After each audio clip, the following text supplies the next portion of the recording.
ये सच में बहुत तकलीफ दे और मैं आपको स्पष्ट रूप से कहना चाहता हूँ। मैंने उनसे पूछा कि वो क्यों जाते हैं वहाँ, तो वहाँ वो इसलिए जाते हैं क्योंकि उनको लगता है कि जो गरीबी है, बेबसी है, लाचारी है, बीमारी है और जो परेशानियाँ हैं उनके जीवन में, वो बाबा जी के आशीर्वाद से ठीक हो जाएंगी, इसलिए जाते हैं वो लोग। अगर उनको एक बार एहसास हो जाए कि ठीक नहीं होगी, उनकी जान जा सकती, तो कभी ना जाएं।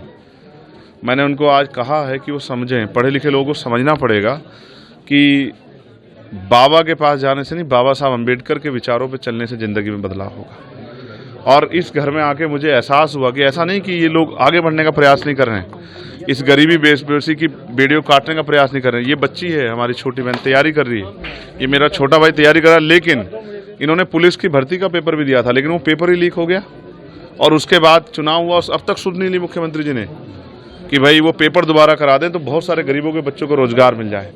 ये पढ़े लिखे नौजवान मेहनत कर रहे हैं, प्रयास कर रहे हैं कि इनको रोजगार मिल जाए, लेकिन कोई भर्ती नहीं आ रही है और जो भर्ती आती है उसमें घोटाले हो जाते हैं 69 शिक्षक भर्ती की तरह, या पेपर लीक हो जाता है। तो ये क्या करें, गरीब गरीब बना हुआ है, अमीर अमीर हो रहा है। देश में जो हो रहा है वो किसी छिपावा नहीं। अब आपकी तरफ से क्या आश्वासन है? मैंने उनको विश्वास दिलाया कि जो अभी सत्ता में जो बैठे लोग हैं उनको ये सोचना चाहिए कि 2 लाख 4 लाख रुपए में नहीं होता। इस परिवार जहाँ मैं बैठा हूँ, इसकी 5 बेटियाँ हैं और उसकी जिम्मेदारी और 5-6 बहनों की है।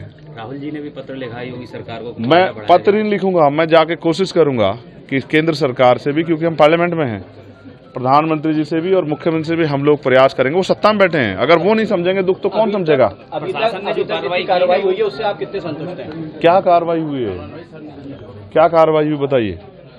सबसे पहले तो सबसे ज्यादा जिम्मेदारी ये है कि जो परिवार टूट गए हैं उन परिवारों को पैरों पे खड़ा किया जाए। इसके लिए सबसे पहले उनको जो है ना एक उचित मुआवजे की व्यवस्था होनी चाहिए थी। और जो उस हालात में नहीं है, जिनके घर से जिस तरह की समस्या हो गई है कि कमाने वाला या जो, क्योंकि वो भी अपना घर चलाने के लिए मेहनत करती थी, तो उनके बारे में सरकार सोचे, उनके लिए व्यवस्था है। जिन पर जमीन नहीं उनको जमीन दे, जिनके घर में और पेंशन की व्यवस्था करा सकते पेंशन की व्यवस्था कराए। उन परिवारों को अकेला ना छोड़े, ये सरकार की जिम्मेदारी। मैं तो कहता हूँ सरकार 25-25 लाख रुपए का मुआवजा इन परिवारों को दे। क्या लगता है बाबा पे भी एफआईआर होनी चाहिए?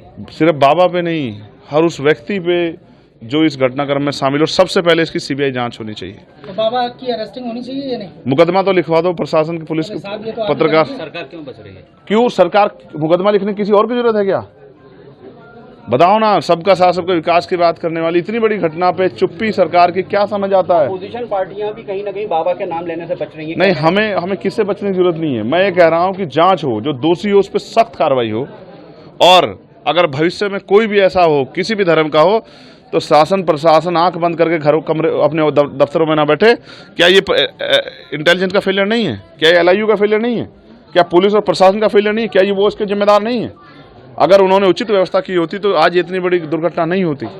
तो मैं ये कहता हूँ FIR भी दर्ज हो और जांच हो कि ये किस तरह से हुआ, और जिन अधिकारियों की लापरवाही उन पर भी कार्रवाई हो। क्योंकि अगर आयोजनों में, इस तरह के आयोजनों में लापरवाही बढ़ती जाएंगी तो फिर इसका खामियाजा ऐसे ही मौत के तांडव के साथ जनता को भुगतना पड़े। सांसद, इसकी न्यायिक आयोग जांच कर रहा है, आप सभी परिवारों से मिलने, पीड़ित परिवारों से, क्या आप भी पक्ष रखेंगे इनका मजबूती से? बिल्कुल रखूंगा। मैं तो पार्लियामेंट में इस विषय को उठाने वाला हूँ कि 120 लोगों की जान अहमियत रखती है। और जिन अस्पतालों में आप गए, मुख्यमंत्री जी बहुत वादे करते हैं, तो बताओ अस्पतालों का सच ये है नहीं कि अस्पतालों में ताले लगे हुए थे और नहीं थी कोई डॉक्टर, ना कोई व्यवस्था, ना कोई दवाई? ये सच है या नहीं है? इसको भी स्वीकार करने की हिम्मत जुटाए मुख्यमंत्री। या बस पीठ थपथपा के काम चल जाएगा, केंद्र स्टेट की पीठ थपा, स्टेट केंद्र के बारे में वाहवाही कर देगा।